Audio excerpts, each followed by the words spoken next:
So this episode's about the towers, but first, can you guess where I am?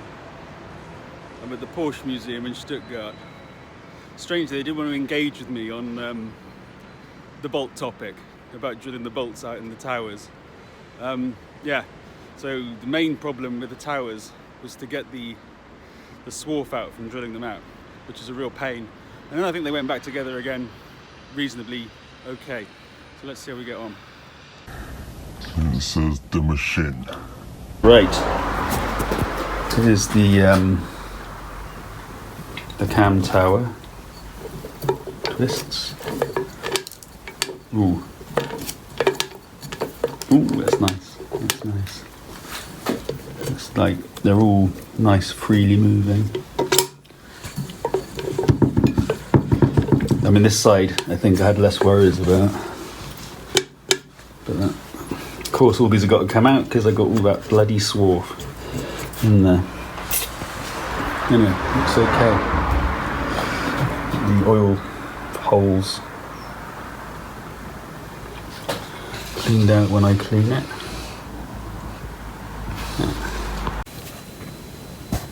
I'm going to try and remove the cam. Apparently it's easy according to the internet. So I think I'll undo those bolts on the front if I didn't screw it up by trying to turn the engine over on it, and then we'll see what happens. Break a bar and an old wrench, and that is now loose. Let's see if anything else comes off. Bolt is out, and then I guess see if this slides off. I think I'm gonna have to get a puller on it, maybe. So looking at this, there's a whole load of pretty new looking oil and stuff. So I think that camshaft seal, probably one of the big offenders for the oil in the front of the engine. Right, cam is out. Looks okay. No serious damage. It was tough to get out though. I had to bang it with pieces of wood. It came out that way. I think that was it. And it came out at the front of the engine. And then there was this little distributed gear inside. 3 M10 or M8 bolts. Or the M6. Here they are. All cleaned up. Yeah, so now, glad I did it because, can you see in there? All that glistening shit is Swarf left over from drilling the bolts out, and I thought I'd got a load of it. If you remember all this, but there's still more in there, so that's going to get a good sluice out and clean. So, not so bad. I've cleaned out the Swarf now from the second cam tower. In fact, I did it this time with the pressure washer first, which seemed to work really well. Put the cam back in, put the followers, or whatever you call them, in. And there's lots of assembly lube inside. And I've put the first gaskets on the end. I haven't tightened them up yet, but they're all kind of equally finger tight. Nice cork, old-fashioned gasket. And this massive pile here, all £400 worth. And now trying to drift out the seal that's on here, but there's a piece of metal in the middle, which I think is a loose bit of the assembly, so I'm just going to bang on this and see if it comes out. So I banged it with this socket. It came out quite nicely, seal and all. And this, if you remember, is the one that was leaking. There's a bit of a, it's very ridged. Oh look, there you can see it's split, it's perished. So I think that was where quite a lot of the oil on the front of the engine was coming from. Right, so I can clean this up, put the new seal in, here, and then it's ready to go back together. So for my own later reference, okay, that's the main seal that you can't get wrong. There's another one in there, which I've got to remember. And there's one on the outside of there too. And then I'm not sure what's going on, and I'm going to clean it a bit more. But there shouldn't be a seal in there, that should be just where the seal rests.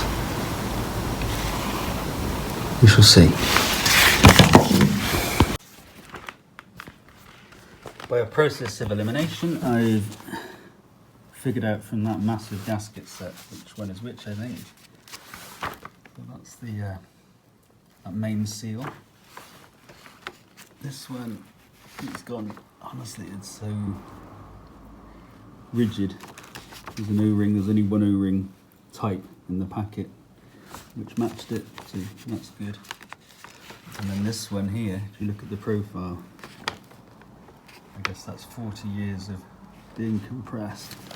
The closest one in the box is this one, which is the trickiest, but by a process of elimination, it's the only one that seems to do. And then this little fella here, different colour, but that should pop into that bit there. Yeah. Okay. Like that. Right, let's put the other ones and then we can stick it on. Surprisingly easy to put on. Well, I guess it's not surprising really. So that one has a nice new round O-ring in it. And that one slid on nicely. And I'm pretty sure it's the right one because it is just slightly proud of the groove, like an O-ring should be. And that little fella's still in there. I think this one will be interesting. It sits on that groove there, so if I get it back to there, I should find a socket that's big enough to drive it in, I think. Of course, I shouldn't forget to put that in first, because that sits in there, and that goes round there, like that. I think that's the way it was in there anyway. Maybe I'll have a quick look at the parts diagram, and I should make sure that that oil hole is nice and clear.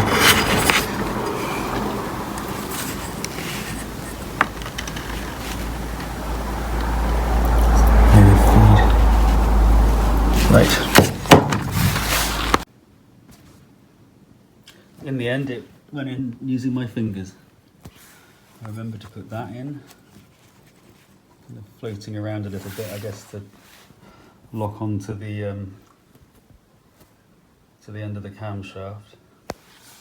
And I'm putting these into the trophy cabinet. Good.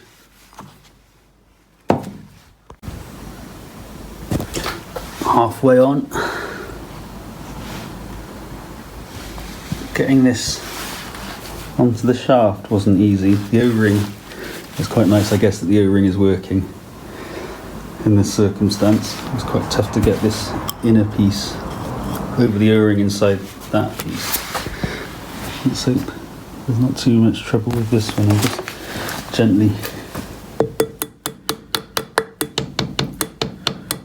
banging it on. I think I will find a socket to go around the outside that will help.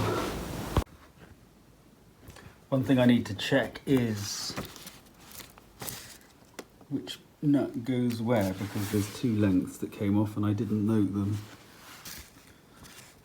One's for the back cover and the other one is for the front cover. It makes more sense to me that the longer ones go in the front, but I don't know. Have to check in the parts list. It's confirmed.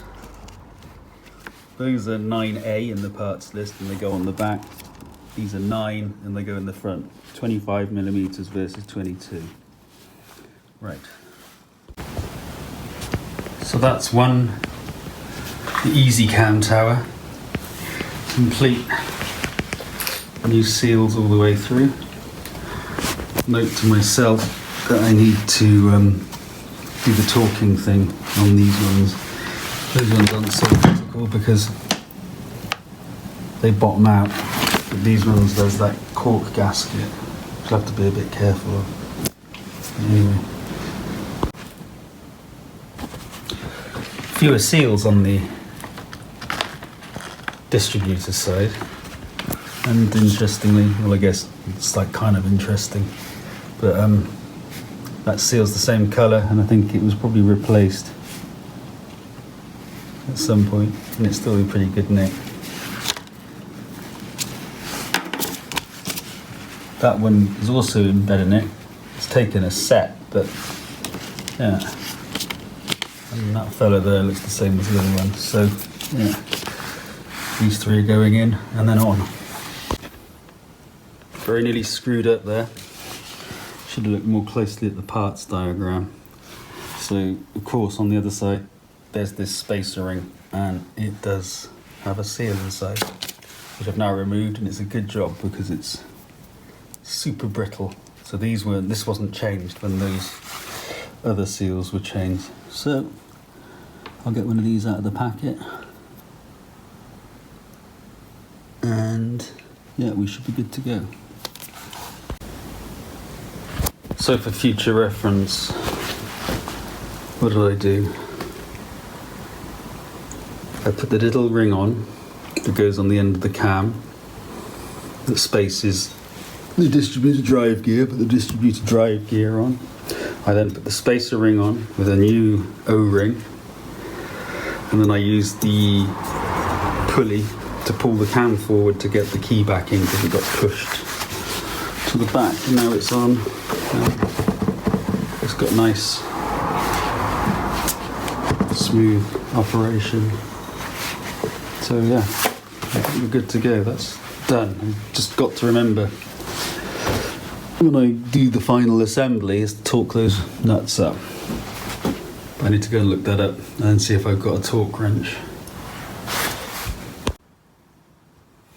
One more interesting thing, that one's alloy, it's really light, and that one's steel. It's a bit heavier. I don't know if that makes any difference, whether you mix them.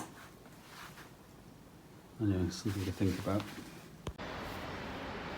So, not so bad after all that. Yeah, next episode we'll be doing the cylinder heads, seeing what's wrong with them. And then hopefully after that we can put the whole engine back together again.